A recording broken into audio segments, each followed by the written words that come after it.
I'm Amy. I'm a PGCE trainees teacher at King's Langley School. Oh, what a year to train, eh? In a way, it's good because it's the ability to adapt to situations. It's ever changing, this COVID thing. 1 minute we're allowed to do a sport. Next week, no, sorry, you can't do that. So it's that need to change quickly so the students are still making progression and still enjoying sport and engaging in physical activity.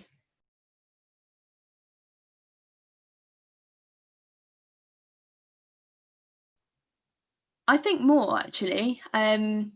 What they're doing now is NQTs is a 2-year programme to support.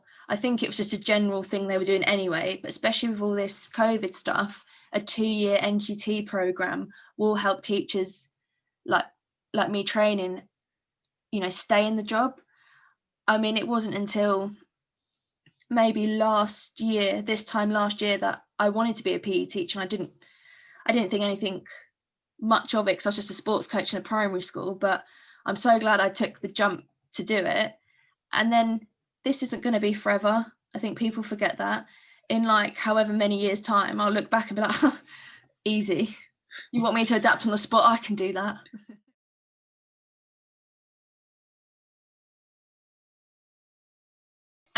I mean, I'll be honest, I struggle with my mental health anyway. The first lockdown, I was in the primary school. I was in every single day, even half terms, bank holidays. And it got to the point where I broke down and cried because I was so tired.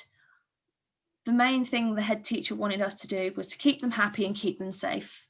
Fine, I can do that. But it got to the point where that was making me unhappy because I was so tired, and other staff members not pulling their weight, and it was just tiring cleaning up after everyone and whatnot.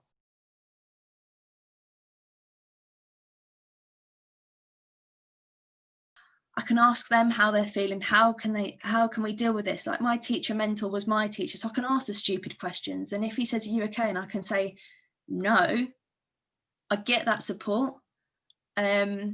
I mean, we've got a PE uni group chat.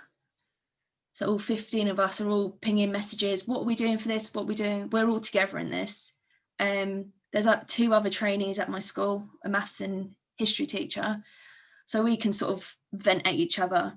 So I feel like there's a better support network, and the uni are doing their best to look after us. But I just feel like as soon as the end of the day, like laptop off, phone, don't look at it, try and get outside, try and go for a walk at least once a week, or just, I don't think people realise how damaging it is to their mental health.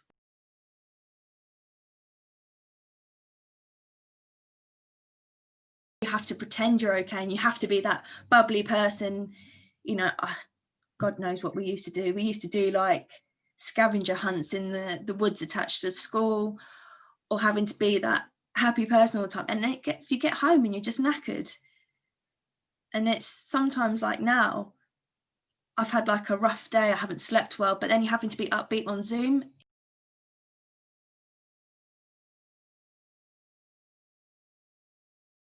I mean, I'd love to give that support. I stay behind in all my lessons if they need to chat. Like, I feel like mental health is so important. So, seeing a few of my girls in my year 9 form, a lot of them are struggling, and I want to be there like to help. So I have looked into like mental health first aid courses. So I just think it's so important, because when I was at school, it was never spoken about. It was never, they were like written off in a way. Oh, off you go to learning support, whatever. But now it's, how do we support that student? How do we keep them in lessons? How do we keep them engaged? So I feel like if I did that course, I'm also there to help in a panic attack, anxiety attack. I just feel that's something that some teachers do have. I mean, a few of our teachers are mental health first aid trained, but I think it just helps myself, helps other teachers as well, especially the students. So I'll probably pay to do an online course. I think it's really important.